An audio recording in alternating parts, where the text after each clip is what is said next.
que Jesús en un momento resucitado se les une en el camino. Y lo que pasa es muy llamativo. Dice San Lucas 24:13. He aquí dos de ellos iban caminando el mismo día a una aldea, a una ciudad llamada Emaús. Y sucedió que mientras hablaban y discutían entre sí, Jesús mismo se acercó y se puso a caminar entre ellos. Pero los ojos de ellos estaban velados para que no le conociesen.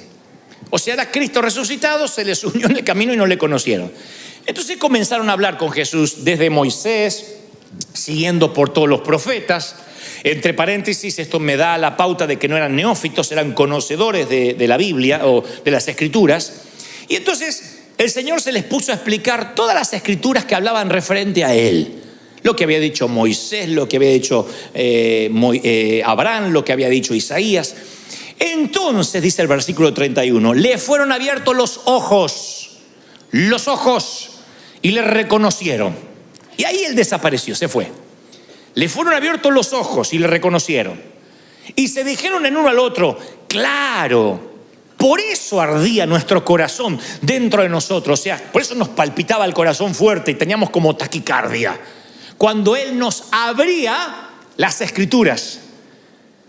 Me fascina el término que utilizan, aún en el original. No dice cuando nos leía, cuando discutíamos, cuando debatíamos, sino que usan el mismo verbo que utiliza para abrir los ojos, cuando nos abría las Escrituras. Así que hay dos cosas que se están abriendo ahora, los ojos y las Escrituras. ¿Me siguen, sí o no? Primero se le abrieron los ojos, vieron que era Cristo. Después se le abrieron las Escrituras. Dice, con razón, nos abría las Escrituras. O sea que dan la pauta de que las Escrituras, lo que habían escrito los profetas, eran todas letras muertas. No estaban vivificadas. Pero ahora se les abrieron las Escrituras. Es como cuando tú lees un versículo que no tenía sentido, pero de pronto en cierta crisis de tu vida ese versículo cobra un sentido que dice, no lo había visto, no lo había pensado. Se te abren las Escrituras. Y finalmente, dice el versículo 45, les abrió la mente para que comprendiesen las Escrituras. Tal cual. Les abrió. Ojos, Escrituras y mente. Entonces me da la pauta de que uno puede abrir los ojos el día que acepta a Cristo en el corazón. Abrí los ojos, estaba perdido en el pecado y Cristo me hizo nueva criatura. Luego se nos abren las Escrituras porque hacemos el bienvenido a bordo en el caso de esta iglesia, la orientación, vamos al seminario, estudiamos la palabra y las Escrituras se nos abren.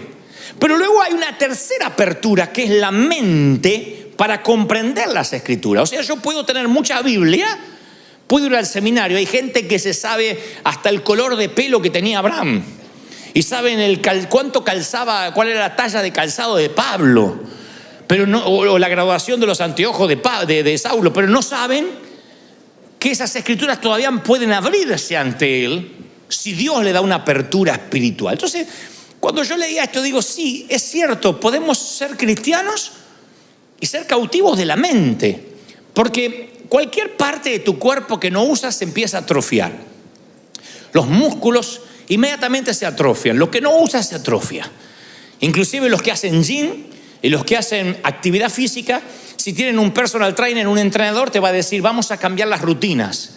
Porque si haces siempre la misma rutina, levantas siempre las mismas pesas, siempre caminas las mismas distancias, tarde o temprano los músculos se amoldan al estrés al cual quieres someter tu cuerpo. Y tus músculos dejan de crecer. El cuerpo se amolda a todo. El cuerpo es muy noble. Dios lo creó con una nobleza absoluta, adaptado a todo. Entras a un lugar y dices, qué frío. Y después te adaptas.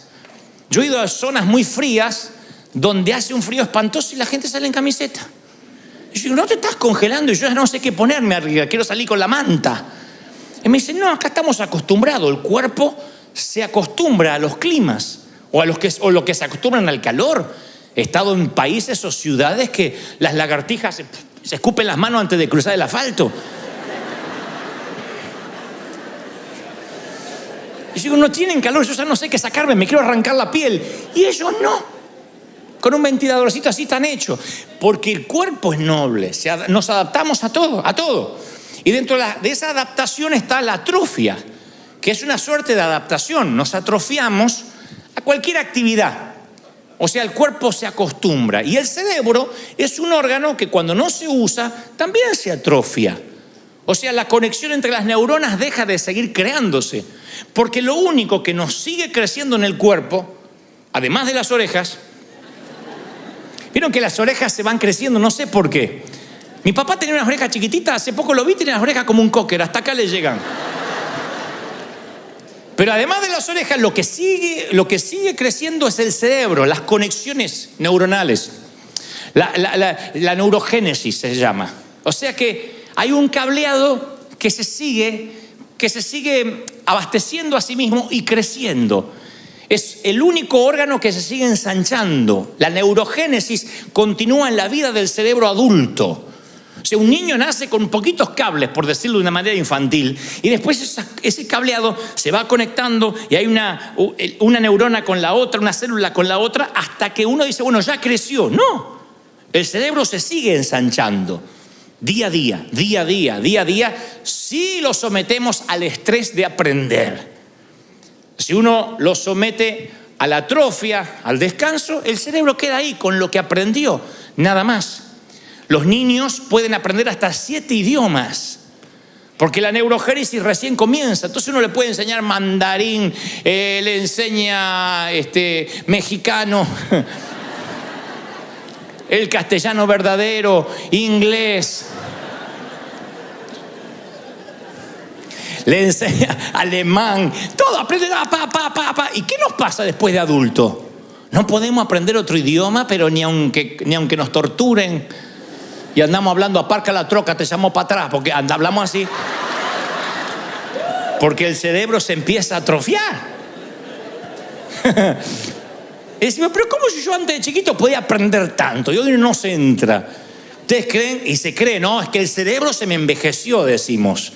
Es que ya no tengo la mente de un adolescente o de un joven cuando iba a la universidad. Y es al revés. Comprobado científicamente que en la vida adulta podemos seguir aprendiendo más todavía. Si nosotros ejercitamos, es como el estado físico. Vas a tener el físico que desarrolles. Si nunca vas al gimnasio, si nunca caminas, te van a doler las coyunturas de dormir. Te vas a levantar. ¡Ah! ¿Qué te pasó? ¿Corriste una maratón? No, dormí torcido. Solo de dormir. No, porque el cuerpo se va atrofiando. Entonces, antes de conectar todo lo que quiero decir, en nuestra mente intentamos recordar nuestra vida, pero la mayor parte de nuestra vida, y esto lo dije en alguna otra ocasión, ha sido olvidada. No hay un cerebro que pueda almacenar toda tu vida. Adrede, se cree que por las noches el cerebro empieza una limpieza, limpia los gigas, reformatea tu cerebro y va quitando lo que se llamarían las cookies en términos informáticos. O sea, toda la información que queda almacenada allí en el subconsciente. El cerebro tiene que autolimpiarse, y esto es parte de la creación de Dios para dar lugar al futuro, para dar lugar al mañana. Si no, hay un momento que tenemos 30 años y ya con 30 años vividos tenemos el cerebro ocupado, no podemos vivir más.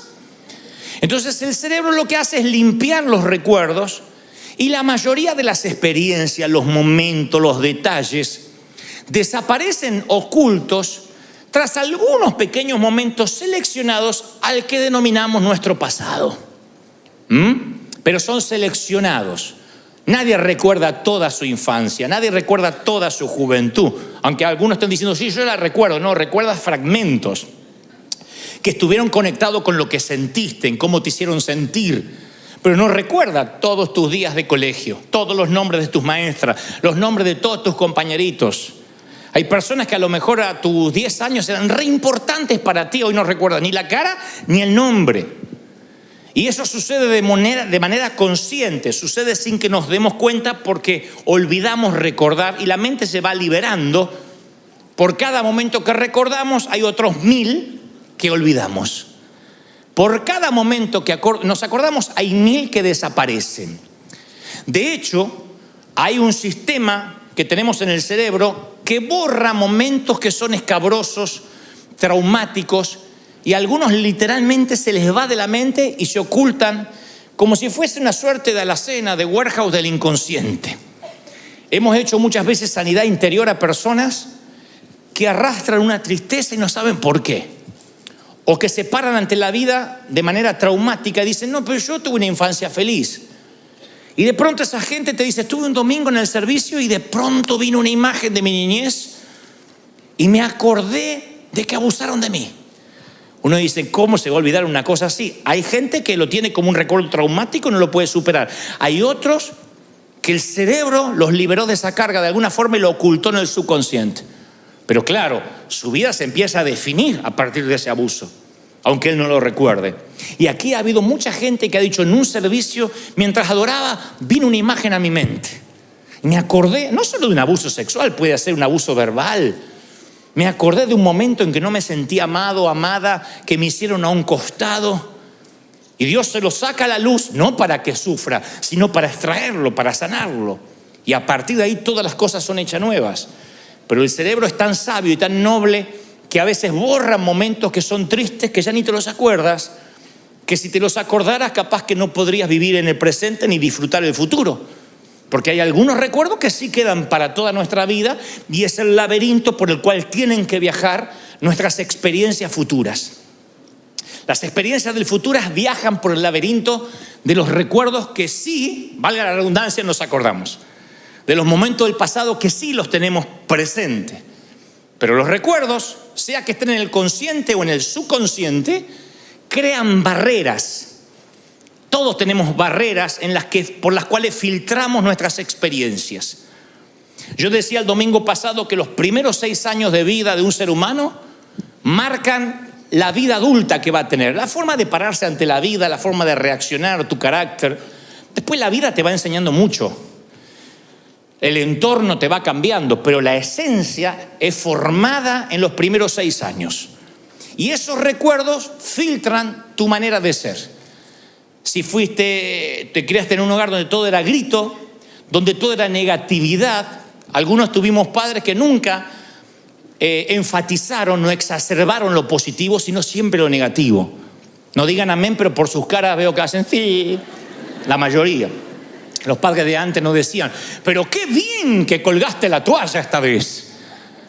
Uno iba a buscar la recompensa y decía, ¿viste mami que colgué la toalla? Y más vale, era hora que lo hiciera, decía la vieja. No espere que te felicite cuando hagas las cosas bien.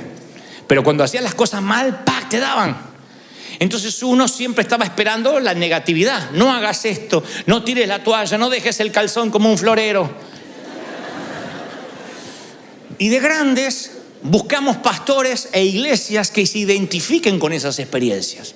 Hay gente que le gusta que le peguen desde el púlpito, le encanta. No, le encanta. Y el pastor dice, que vienen acá con esa cara de miserable, hipócrita. Y la gente, aleluya, más. No sé. Son felices. Vienen acá y dicen, ay, qué like, este pastor parece un comediante, no me pegó. Hay gente que quiere que le pegue. Pero porque fueron formados así. Fueron formados que le tienen que dar. Es su filtro mental. Ellos, si no es así, no es de Dios. Si no viene doctrina y los exhortan y se van con una culpa grande, entran con una culpa como un ratón y se van con un canguro. Si no es así, Dios no habló. Tienen que irse con una convicción que no se les va en toda la semana. Pero bueno, hay gente que ya está preparada mentalmente así. Necesita a través de la culpa edificar su temperamento. Otros son libres y dicen, no, yo tengo convicción de pecado, pero inmediatamente me cubro con la sangre de Cristo, soy libre, me voy feliz, puedo venir con culpa, me la saco en los primeros 5 minutos a los pies de la cruz. Pues esas son las barreras. Entonces, cuando uno conoce su mente, empieza a escoger sus recuerdos. Porque lo que recuerdas es el modo que moldeas tu mente y después tu vida. Los recuerdos son el diseño de tu mente. Tuve que cambiar, yo tuve que seleccionar mis recuerdos. Para poder honrar a mi papá y a mi mamá, yo no pude recordar todo. Tuve que seleccionar mis recuerdos y eso provocó honra. Porque si yo recordara todo, no me dan ganas de honrarlos. Perdonen si sueno mal hijo, pero es así. Si yo me acuerdo todo, o lo que es peor, selecciono las partes más feas. No solo no los honro, sino que los empiezo a detestar, a odiar. Porque digo, no, y cuando estaba borracho, y cuando me pegaba, y cuando me hacía... Pero entonces empecé a seleccionar los buenos recuerdos. Eso es la mayordomía de la mente, ejercer dominio sobre los recuerdos, el inicio de conocer cómo funciona la mente. Porque hay muros que te atrapan en un pensamiento y te dicen, no te muevas de ahí. Entonces uno tiene que crear nuevos recuerdos, buscarlos. Hay cosas buenas que te han pasado.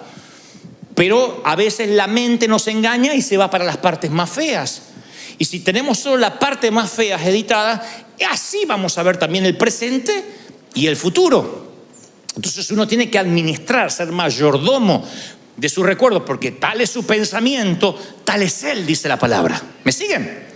Uno tiene que aprender a decir, ¿qué es lo bueno que me pasó? ¿Qué es lo lindo que yo puedo recordar de esto?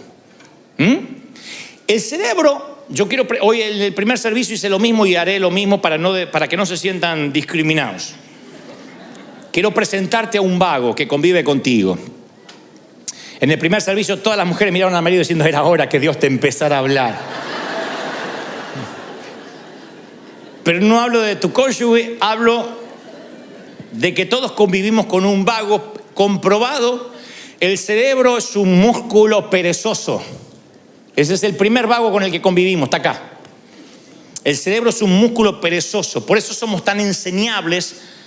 Y una vez que aprendemos algo no lo queremos desaprender por pereza. El cerebro es tan vago que cuando aprende algo no hay manera de sacárselo.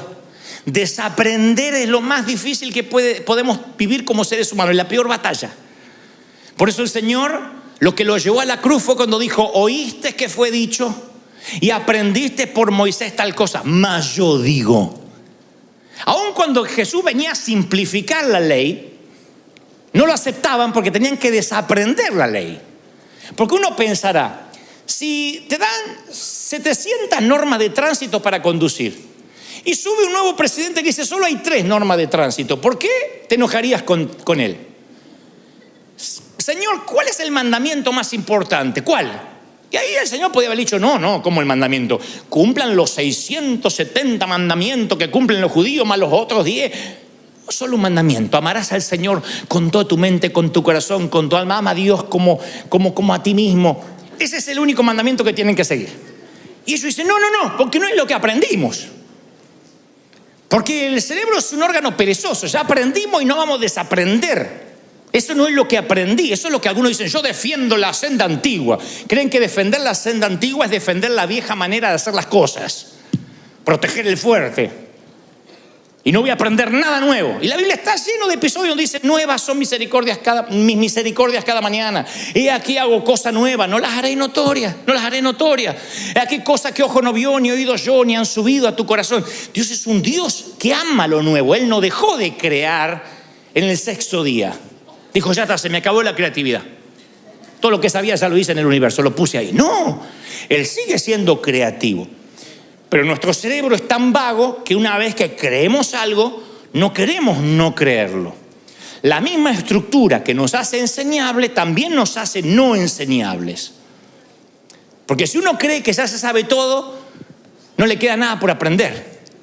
La Biblia los llama necios o sabios en su propia opinión. Aquel que dice, yo ya lo sé todo. Y es muy irónico que las personas más inteligentes son las más conscientes de lo mucho que no saben. Los genios de este mundo contemporáneo, Albert Einstein, Steve Jobs, son gente que fueron genios porque tenían una curiosidad insaciable por lo desconocido, por lo que no estaba hecho. No se quedaron con que ya se inventó el fuego y la rueda, ya está. Cuando uno dice, mira todo lo que me falta aprender, está así de la genialidad, de la chispa de la inteligencia. Cuando uno cree que se lo sabe todo y se pone en crítico, no recibe más de nadie. Entonces su estructura mental es yo ya lo sé todo porque egresé del seminario, porque tengo ministerio, porque tengo llamado, porque tengo trayectoria. Y si no tienes cuidado de ti mismo, puede que estés en el interior de una mente cerrada y no puedas ver el futuro porque estás viendo continuamente el pasado. Entonces si ves el mundo como carente de oportunidad es porque estás ciego a todo lo que Dios infinitamente te puede dar. La arrogancia hace rígido el cerebro. Una persona arrogante es rígida, pero la humildad te permite tener una mente que permanezca abierta. Necesito aprender. Yo celebro los que vienen cada domingo acá diciendo, a ver, ¿qué me habla Dios? A ver, ¿qué voy a aprender hoy? De todo, porque Dios me puede hablar de física, de astronomía, de la Biblia, de todo quiero aprender. Cuando hay una alma enseñable, tu mente se va ensanchando. Y rara vez una mente que se ensancha vuelve a su tamaño original. Es lo único que permanece ancho. Cuando Dios ensancha las estacas de tu mente, nunca más vuelves a convertirte en una persona pequeña. Todos conocemos las historias de cómo los elefantes en los circos permanecen atados. En realidad no habría cadenas para sostener a un elefante, para amarrar un elefante. Pero lo que se estila es que cuando son chiquititos se les ata la patita a un palito y una cuerda. Y ese palito y la cuerda, el elefantito hace así durante 2-3 días y ve que no se puede mover y su mente le dice, estás atrapado. Luego el elefante gana libras, gana volumen y tamaño. Y no solo podría hacer así, cortar el palito, sino llevarse la carpa entera. Pero sus recuerdos le mienten. Sus recuerdos le dicen, estás atrapado, ya probaste hace muchos años y no te vas a poder mover. Sus recuerdos le dicen que su pasado también es su futuro, que lo que él experimentó lo va a volver a experimentar. Y el Señor me dice que aquí hay mucho espíritu de elefante. Ay, no puedo. Ya probé. Y está así, y lo ves así como un mamut y decís, pero ¿de verdad no cortás la soguita? Y están atados a una soguita del pasado, porque el recuerdo le miente. El recuerdo le dice, tu pasado es tu futuro. Siempre tuviste un carácter putrefacto, ¿por qué crees que vas a cambiar? Siempre fuiste pobre. La miserabilidad, yo digo siempre, la pobreza sí es un estado real, pero siempre proviene de un estado espiritual. La pobreza empieza acá, porque hay gente que a lo mejor gana $1.500 por mes, no le alcanza para nada. Dios los bendice con 2.000 y los gastos se le van a 3.000. Entonces Dios le bendice con 5.000 y gasta 6.000. Le viene 10.000 y gasta 11.500. Porque su mente ya está preparada para saber que él trabaja para pagar, no trabaja para ganar. Y eso lo heredamos. La mayoría de nosotros nacimos, como digo siempre, en países donde no teníamos nada. Donde no había postre, donde había que comer lo que había, si es que se comía. El menor de 4 hermanos soy. Los que somos menores, los benjamines, heredamos todo. Hasta los calzones, heredamos todo. Yo heredé calzones. Agujereados. Y surcidos de vuelta. Yo heredé calzones. Ahora imagínense, cuando yo nací, mi hermano mayor tenía 30 años. Y pasó ese calzón y iba haciendo escala. Se sacaba el calzón y se lo pasaba al de 20 y pico, y el de 20 y pico al de 12, y el de 2, cuando llegaba a mí ese calzón, había vivido, muchacho.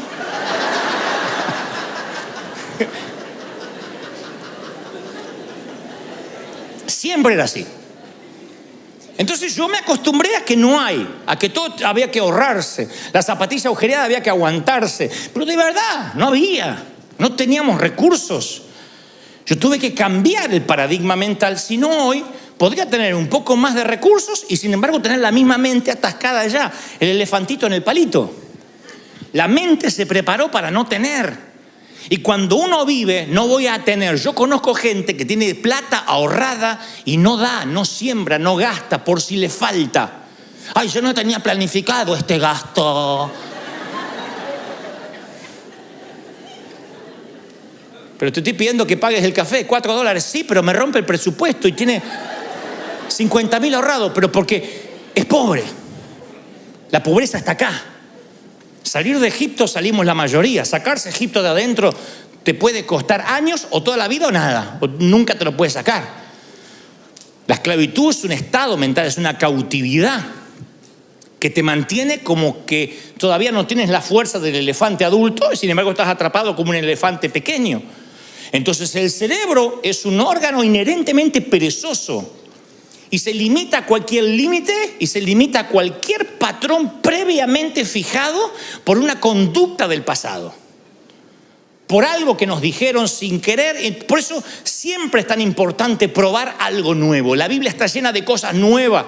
Si viene el vino nuevo y el odre viejo no está listo, el vino nuevo rompe el odre. ¿Se acuerdan? La nueva revelación te va a romper la vieja estructura mental. La Biblia es un libro de novedades.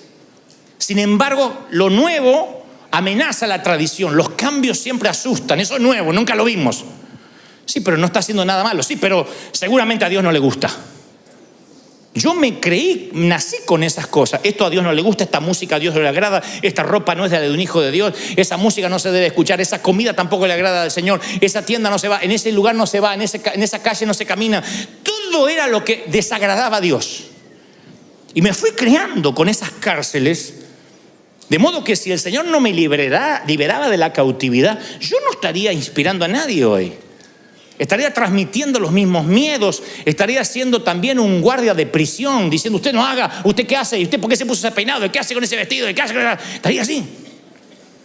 Sería un policía cósmico, como creyendo que Dios también lo es, cuidando y protegiendo que nadie se mueva de esa senda que llamamos senda antigua y que defendemos a ultranza. Sin embargo, el Señor siempre nos llama a cosas nuevas. Yo digo siempre, las personas que quieren ensanchar su cerebro deben probar perspectivas nuevas, leer libros de otros autores, con otras perspectivas. Por ejemplo, si tú eres un médico y te recibiste de doctor, de médico, y luego vas a máster de medicina, vas a congresos médicos, tú dices: yo continuamente me estoy actualizando, pero te estás actualizando en la disciplina que ya conoces. El cerebro se te atrofia porque solo manejas una disciplina. Si eres médico, deberías leer cosas de física, cosas de matemáticas, para que el cerebro se ensanche. El cerebro solo se ensancha cuando aprendes un idioma nuevo, algo que no está en tu sinapsis cerebral, algo que el cableado todavía se detuvo porque no hay nada nuevo allí que entró. Cuando tú provocas algo nuevo, tu mente se empieza a ensanchar. Y dicen que los que más viajan son los más inteligentes. Yo de algo sabía que por algo me había venido la inteligencia. Claro, porque comen comidas nuevas, dormimos en camas nuevas, conocemos ciudades nuevas, destinos nuevos, y eso te cambia la perspectiva, te hace un ciudadano del mundo. Entonces la mente se obliga. Hay gente que dice: ay no, yo si el churrasquito no me lo hacen así, vuelta y vuelta, con 2 cebollitas, porque mayonesa no como, porque yo no. Es gente que nunca viajó. Yo he viajado a países que te dicen: coman esto, y después te enteras que es lechuza muerta con 2 víboras adentro después.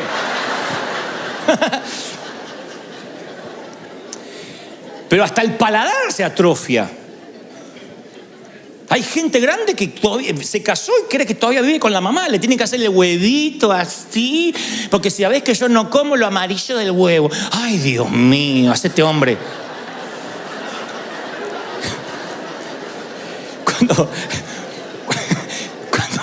Cuando uno crece, su cerebro se ensancha, prueba cosas nuevas, escucha melodías nuevas.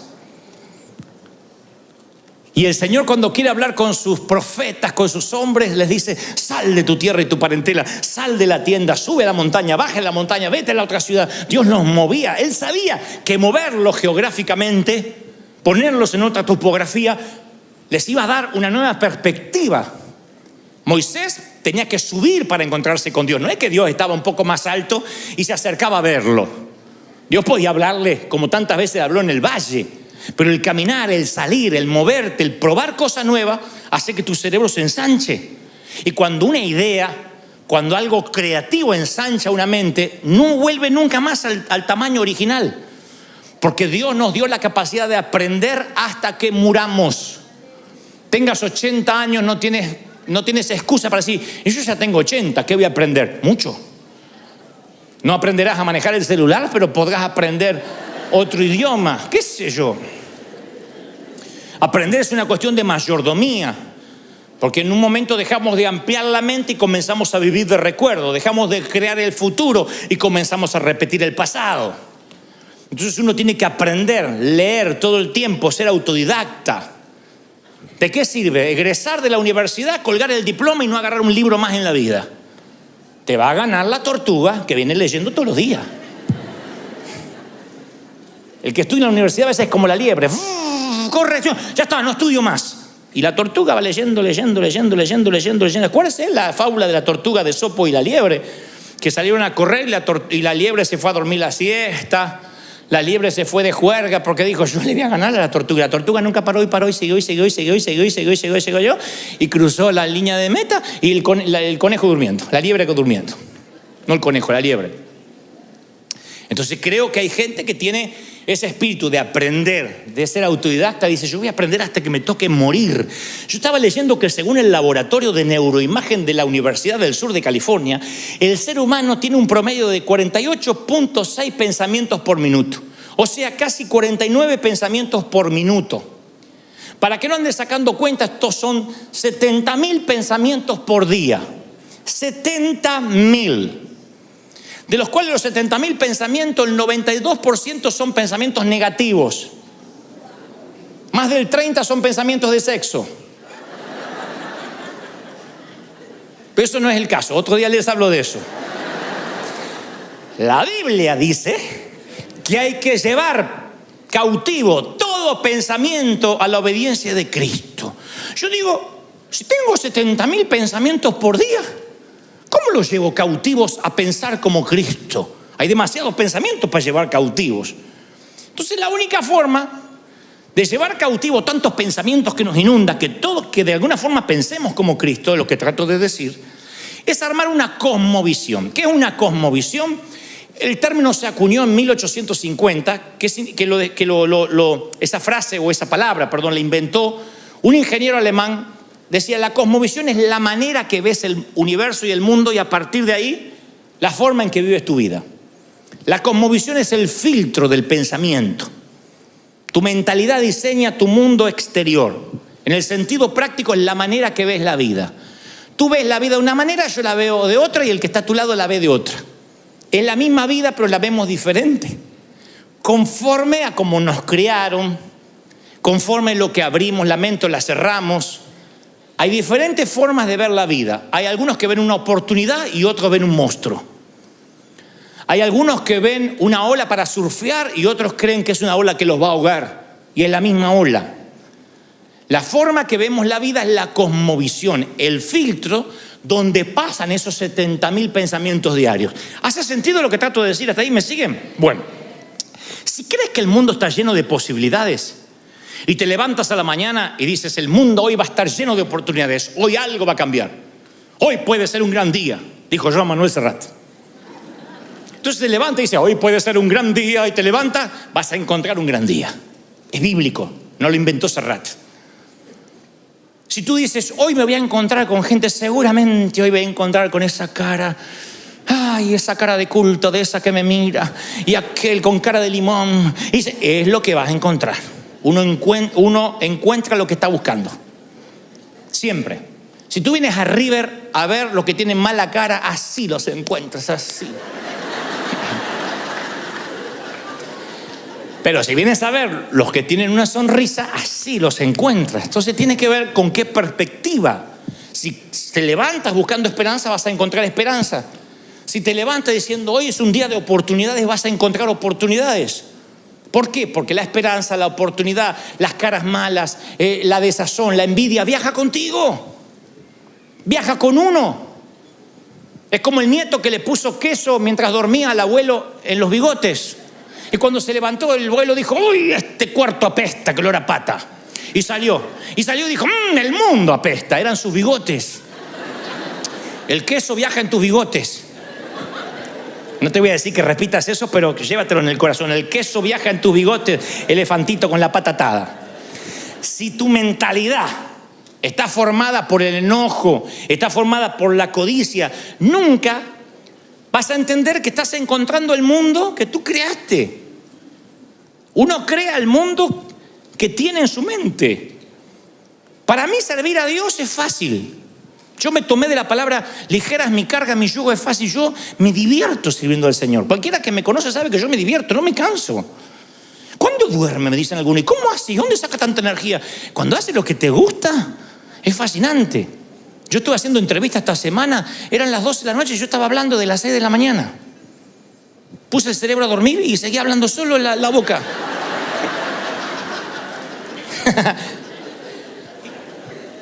Entonces, la perspectiva que uno tenga de la vida es lo que va a encontrar.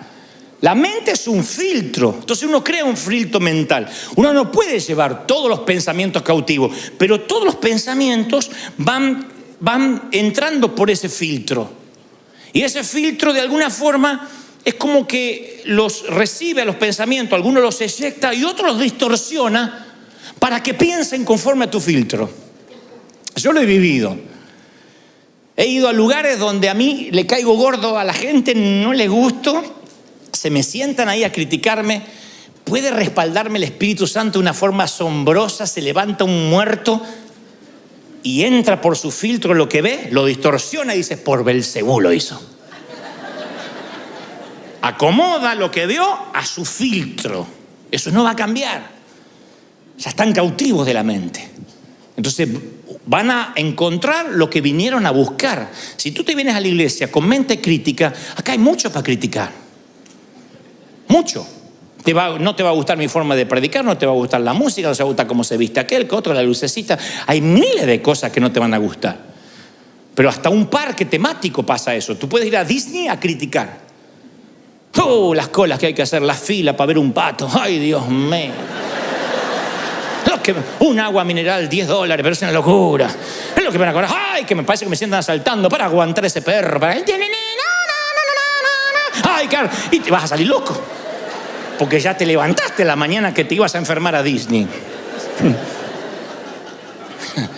O te levantas diciendo, yo voy a celebrar, voy a festejar, voy a disfrutar el día. Es cambiar el paradigma de la mente. Por eso uno debe preguntarse, a ver, ¿cómo vinieron estos pensamientos? ¿Cómo entraron en mi cabeza? Esto es para que uno piense que todo lo que pensamos viene de una tradición, de algo que nos dijeron, de algo que nos dijeron así se hacía. Entonces la construcción de la realidad es moldeada del modo subconsciente, a veces de otras personas que nos dijeron y que tienen más control de nosotros que lo que nos damos cuenta. A veces un pastor, un maestro, un padre, con mejor o peor intención, nos controlan nuestra manera de ser. Y decimos, esto se hace así porque así lo hacía mi mamá. Y porque así me enseñó el pastor. Y no lo razonamos. Y el Señor quiere que pensemos. El que piense que no hay que pensar, miren qué locura, el que piense que no hay que pensar, demuéstrame en las Escrituras donde el Señor dice que pasemos por las aguas del bautismo, dejemos los pecados y el cerebro flotando. Hay gente que cree eso, que hay alguien con una bolsa tirando los cerebros dentro de una bolsa, ya no lo va a necesitar, a partir de ahora es creyente. Entonces la gente que tiene miedo de pensar se le atrofia, porque la mentalidad filtra la información que no está de acuerdo con la perspectiva de tu realidad. Y si no la filtra, la distorsiona o la expulsa, porque ya hay como cánones preestablecidos. Esa es la cautividad de la mente, los cánones, desaprender cosas. A mí me cuesta mucho predicarle. El público más difícil que yo he tenido son pastores y líderes. Después, el que sigue en difícil son los religiosos, los que tienen 30, 40 años en la iglesia, aleluya, que hablan así. Y después, público más fácil, los inconversos. Gente que no cree nada, esos son sencillos. Yo voy a canales de televisión a veces y me dicen, ¿cómo es esto el evangelio? ¿Hay que dejar algo? No, le digo, es aceptar a Cristo en tu corazón. Solo eso, tan sencillo. Y entonces el mensaje de salvación en 2 minutos. Esto mismo, versión religiosa. No comparto. No hizo llamado al altar. No leyó San Juan 3:16. O sea, ya se empieza, hay un paradigma. Y si son pastores, peor, porque ya lo saben todo. Nada los va a sorprender. Cuando uno abre la mente, yo le decía en el servicio anterior y le digo lo mismo, lean muchos autores, si pueden escuchen muchos predicadores, escuchen Jamás les diré, no escuchen, miren que algunos no tienen la doctrina, se van a confundir. Pero por Dios, eso sería un insulto a vuestra inteligencia. Escuchen todo, examinen todo, retengan lo bueno, quédense con todo lo bueno que Dios tiene de esos hombres de Dios. Y eso ensancha la mente. Eso nos enseña. Porque si me escuchan siempre a mí, la mente se te va a atrofiar también. Porque siempre es la misma voz, siempre es el mismo pastor. Tienes un padre, pero escuchen a los tíos. Yo creo que hay momentos que uno tiene que plantearse la difícil pregunta: ¿cómo llegué a ver al mundo de esta manera? El apóstol Pablo una vez le escribe a los romanos y le dice: no se amolden al mundo actual, sean transformados mediante la renovación de su mente. Así podrán comprobar cuál es la buena voluntad de Dios, agradable y perfecta. Esto es uno de los pasajes bíblicos que más se hace referencia y que menos sabemos aplicar. ¿Qué significa no se amolden al mundo actual? No está diciendo no se junten con el mundo, no hablen con los mundanos, no se saquen selfie con la gente que tiene un tatuaje. No dice eso. Cuando el apóstol habla de no amoldarnos al mundo, habla del patrón. Porque el patrón de pensamiento que se forma en el interior de alguien que no tiene a Dios es muy diferente a alguien que sí tiene a Dios. Entonces, cuando la mente nuestra es renovada, es cuando podemos saber recién cuál es la voluntad de Dios agradable y perfecta para nosotros. Cuando la mente es renovada. Para renovar la mente, uno tiene a veces que ver el pasado con ojos nuevos. Hoy yo te decía, crear nuevos recuerdos. Es ver tu pasado con ojos nuevos. Por ejemplo, te habrá pasado de volver a tu casa paterna y ver que lo que te parecía gigantesco se achicó. A lo mejor decías, yo vi una plaza pero gigantesca, con unos juegos enormes. ¿La sacaron? No, es esa. Y los juegos enormes son esos. Pero tú eras chiquito y todo era enorme. En casa, en el fondo, teníamos un limonero que para mí era el árbol del bien y del mal. Estaba allá arriba, era gigantesco. La vieja, mi mamá tenía la costumbre, en la Argentina decimos la vieja a la mamá, en México le dicen la vieja a la esposa, ya lo aprendí.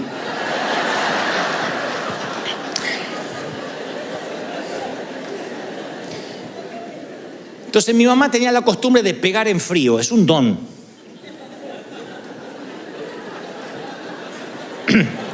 Yo si no pongo la penitencia en caliente, a mí se me olvida. A mí los nenitos me miran con los ojitos así y ya no puedo poner más penitencia. Ya, perdón, está bien, listo. Entonces tengo que aprovechar que estoy enojado para poner la penitencia. Pero mi mamá decía, no importa, ándate nomás. Esta nota baja, ¿qué es esta nota? ¿Qué es este cero? No, pero mamá, ahora te agarro. Y yo escapaba al limonero, al fondo, y subía. Eran ramas y ramas y ramas. Yo digo, acá no sube ni Tarzán, allá arriba. Mamá se paraba abajo y decía, ya vas a bajar, porque vas a querer orinar. Llegás a orinar de arriba, te mato. Vas a querer orinar y vas a querer comer. Y cuando tengas hambre te voy a estar esperando. Y yo pensaba en mi mente, miren qué torpe mi mente. Yo decía, en 8 horas se le tiene que pasar el enojo. Como que ¿quién le dura un enojo 8 horas? ¿A Trump? ¿A nadie más? ¿A Maduro? ¿Quién le dura un enojo 8 horas? Así que me quedaba en el árbol. Cantaba, por ahí cantaba un corito fuerte para que diga, mirá, lo tocó el Señor, no le puedo pegar a alguien que el Señor está ungiendo. Y bajaba del árbol. ¿Pasa? Sí. ¡Paf! El cachetazo. Eso es un don, un talento. Me pegaba con la misma bronca que hace 8 horas, ¿eh? Y te miraba como los mafiosos, nada personal.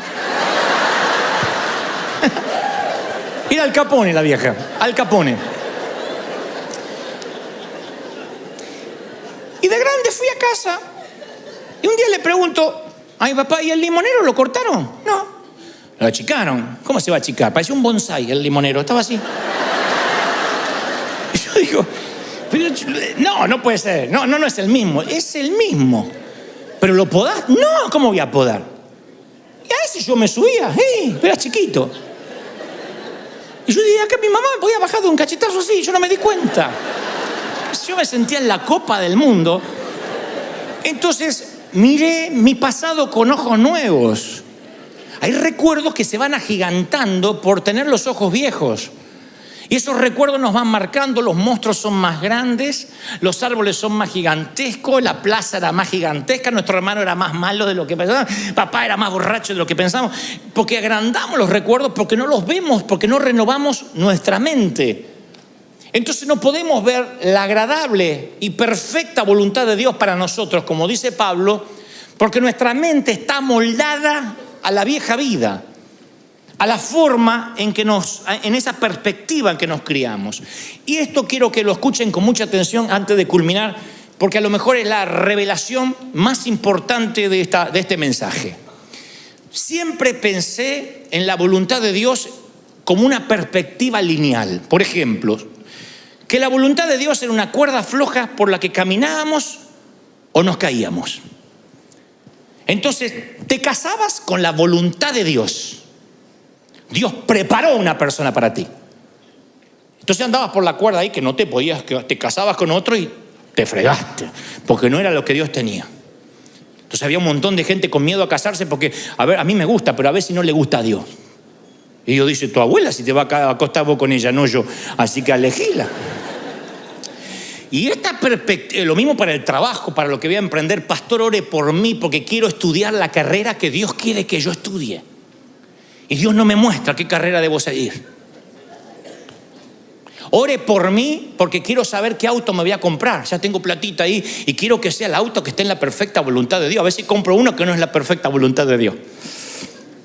No sé qué yogur comprar. Si descremado o con crema, porque no quiero que no sea la perfecta voluntad de Dios. Gluten free o harina natural, porque no quiero comer algo que no sea la perfecta voluntad de Dios. Y andamos así como que, era una cuerda que andamos así como los equilibristas, por la cuerda floja. Y esta perspectiva limitada del futuro nos hacía hablar de la voluntad perfecta y la voluntad permisiva. Yo hablé de esto el domingo pasado. Entonces, en la vida te iba bien porque estabas en la perfecta voluntad de Dios. Te empezaba a ir mal y porque estás en la permisiva. Como que si te caías de esa cuerda floja, estás viviendo una visión misericordiosa de un plan B divino. Es la misericordia de Dios. Oh, es que no sabe que me tocó un marido terrible y es la voluntad permisiva. No era el que te tenías que casar, era aquel. Este gordo es el plan B.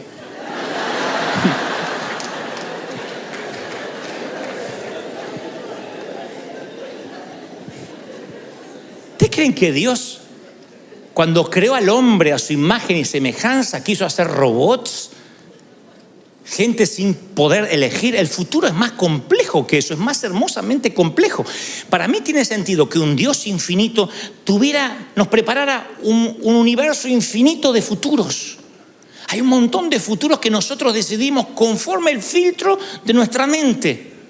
Cuando Pablo dijo, comprueben cuál es la perfecta voluntad de Dios para vuestras vidas, no hablaba de un sendero, una línea, un camino. Y si el futuro no es un camino, si existiera innumerables futuros que Dios tiene para ti y que están esperando ser estrenados, pero nuestra mente moldeada no nos permite caminar por ahí. Yo recuerdo una palabra que fue muy similar a la que Dios le dijo a Josué. Dios le dice a Josué, todo lugar que pise la planta de tu pie. ¿De quién es la iniciativa? ¿De Dios o de Josué? ¿Del pie de Josué o de Dios? Porque Dios le tenía que haber dicho, cuidado, yo te voy a decir dónde poner el pie. No lo vas a poner en cualquier lado, porque yo solo te voy a bendecir en mi perfecta voluntad. Dios le dijo, donde pongas tu pie, donde pongas tu mano. La palabra está llena. Lo que emprendas, te daré favor para conmigo y para con los hombres. ¿Qué es eso? Favor. Que entras a cualquier lado y cambia la atmósfera. Tiene favor para los negocios, para la pareja. Tiene favor para emprender. Dios dice, yo te daré favor donde pise tu pie. Donde pongas tu mano te va a ser de bendición. Y recuerdo que el Señor me dijo, hasta donde veas te daré. El día que pares de ver, dejarás de crecer. No me lo olvido más. Porque la responsabilidad de ver estaba en mí. No en encerrarme como un cerebro perezoso, si Dios quiere que me vengan a golpear a mi puerta. Me di cuenta que yo podía hacer lo que quería. Yo me crié y todo era pecado. Todo era malo. Entonces me puse a pensar que Pablo conecta tener una mente nueva con crear un futuro nuevo. Él dice, el futuro no es lineal, es dinámico. El futuro no es determinado, es creado. Por eso es fundamental que conozcamos nuestra mente, porque es mediante la transformación de la mente que podemos ver el futuro que Dios tiene. Tu mentalidad es el filtro por la cual vas a ver el futuro. Algunos dicen, no veo nada, porque tienen un filtro. Otros dicen, yo veo un montón de cosas. Entonces muchas veces vamos por la vida como que hay dos opciones: la voluntad perfecta o la voluntad del demonio. ¿Estás con Dios o con el diablo en cuanto a decisiones? No hablo de salvación. En cuanto a decisiones, ¿lo que Dios escogió para mí o lo que yo escojo para mí?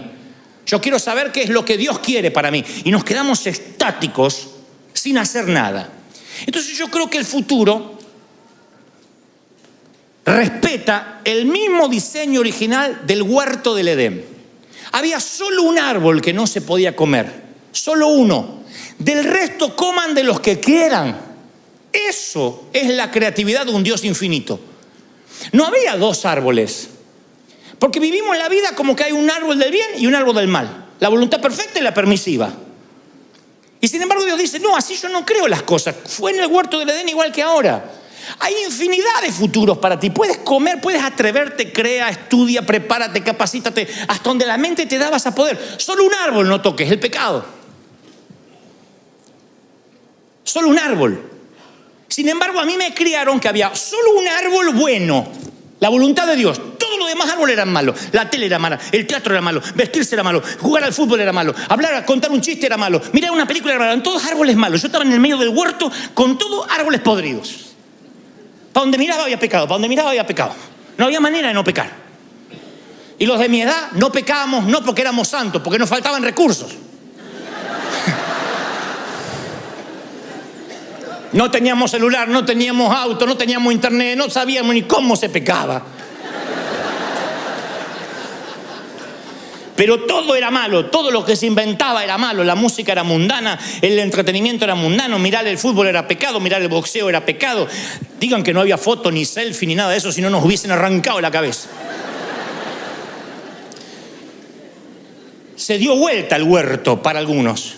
Hay solo un árbol de vida y todo lo demás son árboles de muerte. No, en el huerto había un árbol de muerte y todos los demás eran árboles de vida. Entonces el futuro, son muchos futuros, hasta donde te atrevas a ver. Deja de decir, Señor, quiero que me reveles el logo de la empresa y qué va a ser mi empresa y de qué tengo que hacer. Dios no va a trabajar por vos, hace trabajar el cerebro. Tú tienes que decir, Señor, tú me diste cerebro, tú me diste forma de aprender. Tengo cursos online, hay cursos gratuitos, hay cosas que puedo aprender sin dinero. Yo voy a forzarme, voy a leer, voy a ser autodidacta, porque hasta donde yo crea, yo sé que donde ponga la mano, donde ponga el pie, se me van a abrir las oportunidades. ¿Lo crees de verdad, sí o no? ¿Lo crees? Hay muchos árboles y a la gente le cuesta eso. El problema conmigo es, decídase, ¿qué es? ¿Actor o pastor? Decídase, o es conductor de televisión o payaso, diga que soy todo. Porque hay un montón de árboles. Y eso es maravilloso. ¿Por qué me tengo que decidir? ¿Por qué me tengo que decidir? Porque a la gente le gusta meterte en una cajita y ya está, no molesta, está en la cajita de pastor. No. Yo voy a un canal y digo, no me presente como pastor. Porque si me presentan como pastor, inmediatamente el periodista, y eso de los diezmos, hay un montón de prejuicios. Entonces Pablo, cuando le convenía, se hacía presentar como ciudadano romano. Cuando le convenía, era discípulo de Cristo. Cuando no, entraba porque había crecido a los pies de Gamaliel. Entonces eso le permitía ser un topo. Entonces en lugar de digo, autor y conductor de televisión. Si yo lo que quiero es promocionar que vengan a escucharme de Cristo en el Auditorio Nacional. ¿Para qué tengo que decir yo soy pastor, aleluya, doctorado en divinidades, aleluya? Para que la vieja al otro lado esté feliz. Pero esa mentalidad es, comió de otro árbol. Pero hay un montón de árboles para comer, que están buenos, que hasta donde te atrevas a ver, Dios te va a bendecir. Entonces, cuando la mente se ensancha, cuando tu mente crece, ves no solo una partecita de Dios, ves todo lo que no vas a terminar nunca de conocer al Creador, pero empiezas a saber mucho de Dios. Hay gente que se queda con que Dios lo salvó. Doy gracias a Dios por la salvación de mi alma, perdón de mis pecados y la sanidad de mi cuerpo. Testimonio. Doy gracias a Dios por la sanidad de mi cuerpo, perdón de mis pecados, la sanidad. Y siempre lo mismo. Eso aburre. En una pareja, cuando repite las mismas formas de decir te amo, es porque surge del recuerdo y no de la creatividad. En el peor caso surge de la rutina o del desdén. ¿Me amas? Te amo, sí.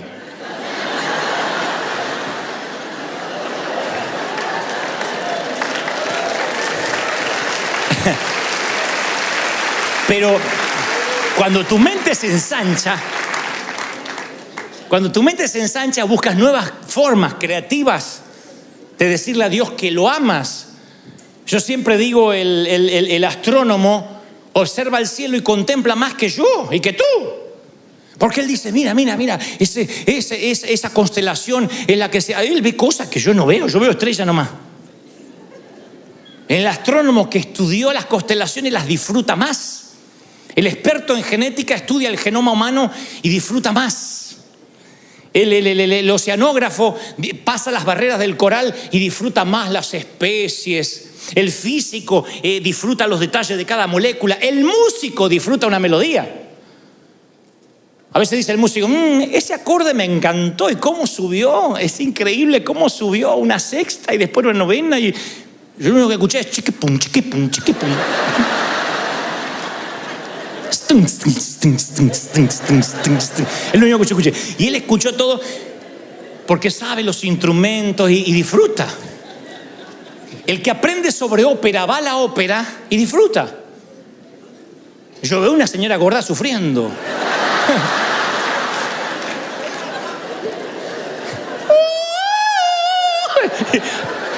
Y el que está en la ópera llora. Yo digo, sáquenle la muela ya.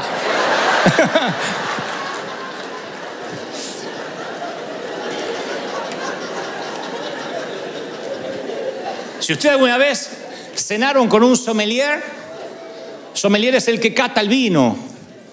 Hace así, dice, me encantan los tonos de madera. En barril tiene más de 20 años de añejos. El borracho dice sirvan. El borracho dice vamos. No tiene más grande. O sea,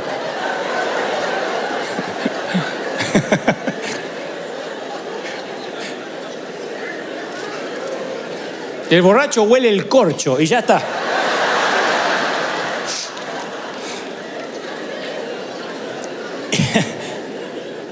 Y cuando uno adora con ignorancia, con el cerebro pequeño, la adoración está vacía. Y Dios no solo quiere que le adoremos, quiere que sepamos por qué le adoramos. Dios es espíritu y quien lo adora deben hacerlo en espíritu y en verdad. Y nosotros pensamos que lo intelectual y lo espiritual son mutuamente excluyentes. Si uno es espiritual no puede ser intelectual. Y si uno es intelectual no puede ser espiritual. Sin embargo, cuando uno adora con la mente ensanchada, esa adoración nace de un gran descubrimiento, no de un gran deslumbramiento. Como en el amor, te puedes deslumbrar unos días, unos meses. Si no hay amor, el deslumbramiento se va con el primer eructo. Con el primer gas, la primera flatulencia se fue el deslumbramiento por la ventana. Pero si descubres a la persona y vas descubriendo y te vas enamorando cada día más, el deslumbramiento es un tema menor. En la adoración hay gente que viene a la iglesia y deja de venir a la primera de cambio. Me enfrié, me vino la crisis, Dios no me prosperó, puse el diezmo y no me multiplicó. Y no va descubriendo a Dios, no hay razones para que pueda adorar. Y continuamente la Biblia dice que le adoremos con cántico nuevo, porque hasta Dios se aburre de los cánticos viejos. Con cántico nuevo, con nueva poesía. A medida que más amas necesitas nuevas poesías, necesitas nuevas prosas, nuevas melodías, un nuevo dialecto. Porque si le dices a alguien de la misma manera que lo amas, siempre de la misma manera te va a dejar de creer. Porque, insisto, nace de la memoria en lugar de la imaginación, nace del desgano, de la rutina. Por eso hay que ensanchar la mente, para que seamos adoradores verdaderos. Gente que cuando adora llore porque diga, Señor, es tanto lo que me dio, lo estoy descubriendo día a día. No hay forma de decirle, adore, ¿a qué vino? Cambie esa cara, vamos a ejercicio, puesto de pie, dígale que está a su lado. Cuando hay que despertar a alguien porque el cerebro se le atrofió. Es imposible que vengas a la iglesia y te haya que despertar o hay que hacerte ejercicios para que adores. Si adoras con ojos nuevos, si cantas con una boca nueva, vas a ver que lo sagrado no se te vuelve común. Termina el domingo y ya estás esperando el otro. Estás adorando, sirviendo, pero eso es porque la mente se ha ensanchado. Lee, ten una dieta de lectura. Siempre se lo digo a nuestros líderes. Lee, capacítate. Hoy no hay excusa para decir yo no tengo tiempo, no puedo, no leo. Hoy no hay excusa para decir yo no puedo prepararme, en el baño, donde sea, audiolibros, te lo pones en el tránsito, pero capacítate, porque cuanto más ensanche el cerebro, más libertad de la mente vas a tener, más le vas a creer a Dios. Te vas a atrever a cualquier cosa, a cualquier cosa. Hace poco, yo puedo hablar de esto toda la tarde, pero me apasiona el tema. Hace poco me encuentra alguien que me dice, ahora estuvimos en México y se acerca un director de cine y me dice, yo me entregué a Cristo y quiero hacer cine cristiano. Y le digo, ¿qué es cine cristiano? Le digo, vas a hacer la misma bobería de siempre. Un borracho que le pega a la mujer y al final lee la Biblia y se convierte. Lo van a ver lo mismo que miran Enlace. Piensa. No, es que yo quiero hacer cosas que glorifiquen a Dios.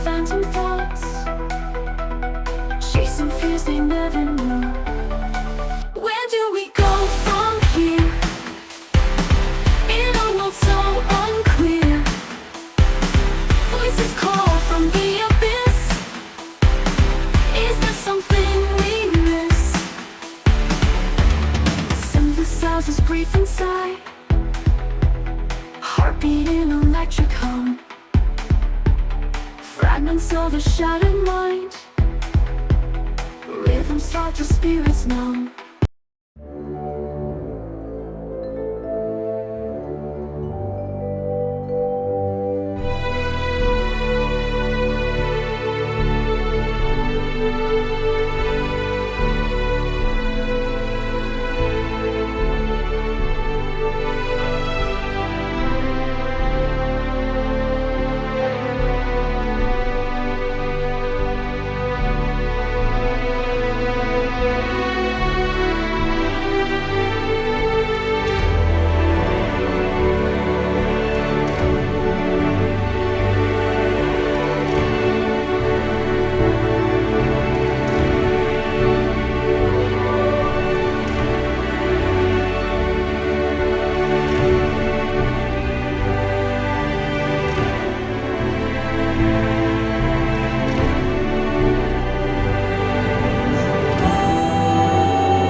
through the night, lost in a sea of stars where your whispers take flight.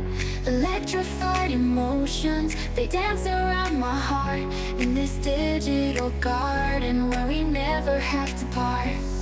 Shadows blend with colors as the beat sets me free. Every note a memory, every rhythm you and me. Echoes of you in synth waves, feel you near in the pulsing haze. It's such a world where we collide. You love the rhythm in my mind, in my mind. With the glow of city lights, our shadows intertwine in this kaleidoscope of love where the past and future align. With every step I take, I feel your presence strong, and this digital symphony where our hearts belong. Shadows blend with colors as the beat sets me free. Every note a memory, every rhythm you and me. Echoes of you in synth waves, feel you near in the pulsing haze. It's such a world where we collide. You love the rhythm in my mind, in my mind. And in silence between the beats I find your voice. In the flicker of the lights I see your choice. Together in this dream we'll never fade. In the echoes of our love will always stay.